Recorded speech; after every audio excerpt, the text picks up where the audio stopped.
This is Mike Regan with Transact's 2-Minute Warning for the week of June 12th. In this week's 2-Minute Warning, we've got some important information to share with you about the West Coast port negotiations, as well as we want to briefly touch on the impact of the collapse of a bridge on I-95 outside Philadelphia. How will this impact carriers and shippers?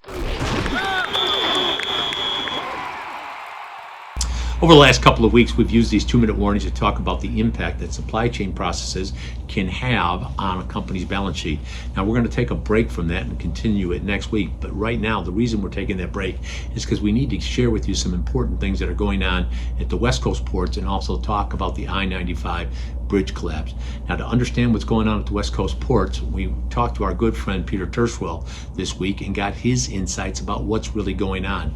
Peter is the VP over at IHS Market and the Journal of Commerce, an ocean expert, done numerous interviews with us, had some great insights. You need to pick that up over at Transacт.com or simply click on the link. One of the interesting things could it be that the ILWU is using a rolling strategy to basically affect ports on a one-by-one basis. A week and a half ago, they shut down Oakland, then they shut down the largest terminal operator at the Port of Long Beach, and then over at Seattle. Now, these are not like permanent shutdowns until the contracts settle. They're temporary shutdowns for a period of days. The reason why we think they're doing that is because they don't want to let the backlog get so serious that they will get the Biden administration in Washington, D.C. involved in the negotiations. But by selectively targeting a port here, a port there, and a port there, they can send a very important message, and that is the fact that by refusing to dispatch labor to ports on a port-by-port basis, they can have a significant impact on the West Coast port productivity.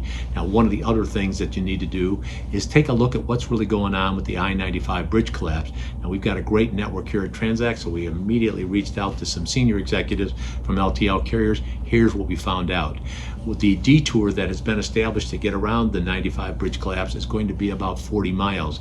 Now, there's 160,000 vehicles that travel that segment of the highway each day. About 13 to 14,000 of them are trucks. And what some of the LTL carriers said is that it's going to have an impact on service times and could potentially impact capacity because some of the assets, aka the trucks, are taking longer to traverse their routes. Now, we'll keep you posted on these things. If you'd like to have a more in-depth discussion, you can send me an email or give me a call. Check on the calendar option here. Be happy to talk to you for 15-20 minutes. And things that you need to be aware of, because there are some other important things in the industry that are happening that could especially affect your LTL costs.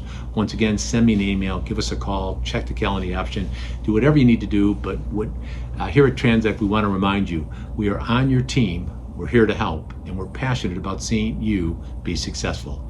Thanks for your time.